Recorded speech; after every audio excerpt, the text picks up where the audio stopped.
गौरक्षण जो चल रहा है आजकल, उसके मतलब बहुत सारे लोग इकट्ठे हुए, तो हमने भी सोचा कि हमें भी इस चीज़ में अपना योगदान देना चाहिए, क्योंकि अगर हम योगदान देंगे तो हमारे को देख के बाकी लोग भी हमारे पीछे आएंगे। इसलिए हम भी सबको देना चाहिए ऐसी चीज़ों में अपना योगदान, क्योंकि अगर हम देखते हैं ना बाकी चीज़ों को लेके, मतलब लोगों को सड़क पर उतरना ज़रूरी होता है हर चीज़ के लिए। जब लोग सड़क पर उतरते ना तभी जाके कुछ होता है, जब मतलब ऐसे कोई वो नहीं है। घर में बैठ के अगर आप हमें देखते रहोगे, हम आज यहाँ पे आए हैं, कल आप हमारे साथ आओगे तो और ज़्यादा जागरूक होंगे लोग इससे।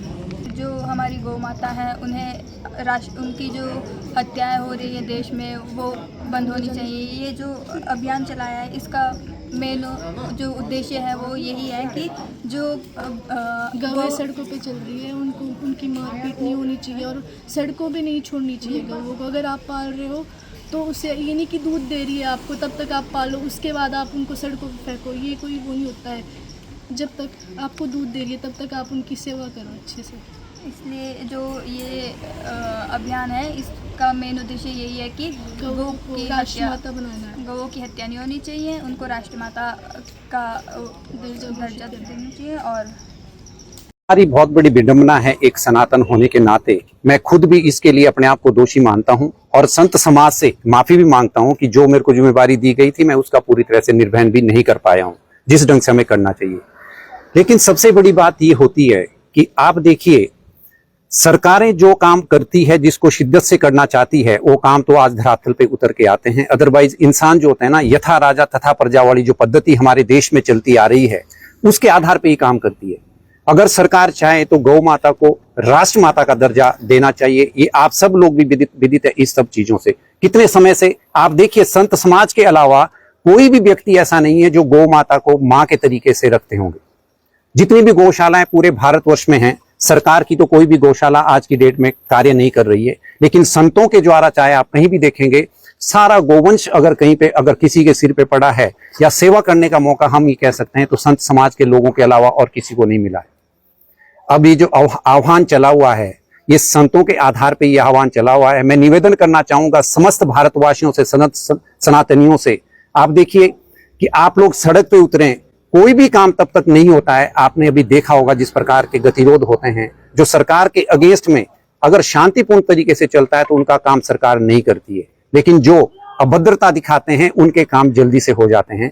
तो संत तो कभी भी ये नहीं चाहेगा कि हम इस प्रकार से उद्दंडता के आधार पर नीचे उतरे, लेकिन जिस दिन वो संगठित होकर और सभी लोगों का आह्वान करके आगे निकले तो सरकार को झुकना जरूर पड़ेगा।